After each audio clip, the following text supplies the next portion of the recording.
नमस्कार, DNP India में आपका स्वागत। मैं हूं आपके साथ राहुल चौधरी। 22 जनवरी को अयोध्या के राम मंदिर में होने वाले प्राण प्रतिष्ठा कार्यक्रम को बीजेपी आगामी लोकसभा चुनाव से पहले अपनी तीसरी जीत का जरिया बनाना चाहती है। ऐसे में पार्टी इस मौके पर किसी तरह की ढिलाई नहीं करना चाहती।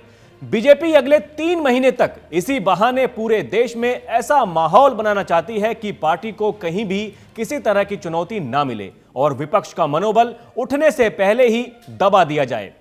वैसे तो अभी तक इंडी गठबंधन के नेता सीट शेयरिंग पर कोई राय नहीं बना पाए हैं, लेकिन अगर एक सीट पर एक उम्मीदवार देने की रणनीति पर विपक्ष कामयाब हो जाता है तो बीजेपी के लिए मुश्किलें खड़ी हो सकती हैं।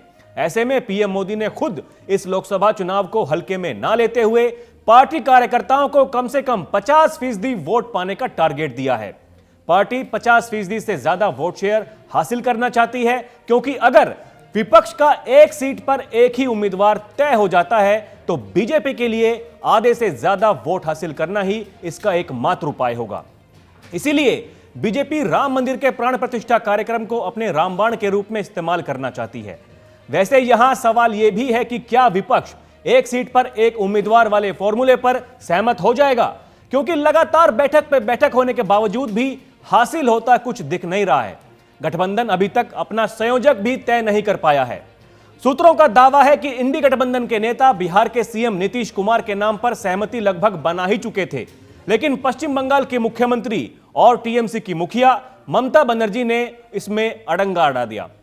ममता बनर्जी ने संयोजक के लिए मल्लिकार्जुन खड़गे के नाम का प्रस्ताव रखा, जिसके बाद बिना किसी घोषणा के बाद ही बैठक को समाप्त कर दिया गया।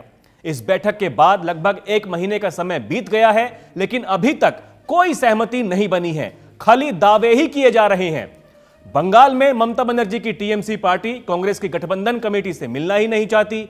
महाराष्ट्र में उद्धव ठाकरे गुट वाली शिवसेना से पेच फंसा रखा है।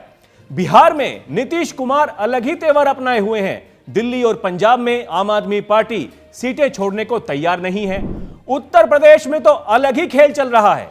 यूपी में तो हर पार्टी गठबंधन में समाजवादी पार्टी के लिए चुनौती साबित होती दिख रही है। कांग्रेस गठबंधन में बसपा को जोड़ने के पूरे जोर लगाए हुए है।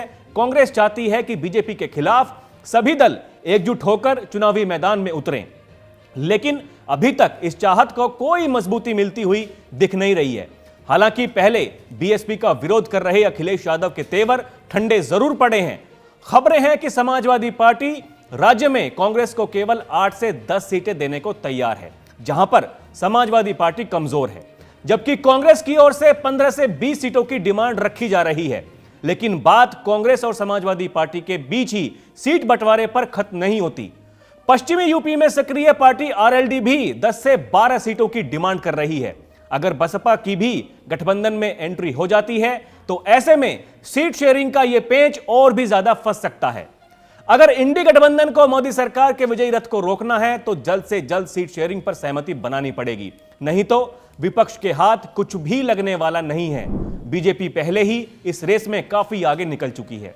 तो अभी के लिए इतना ही। खबरों का सिलसिला जारी है। आप देखते रहिए डीएनपी इंडिया। नमस्कार।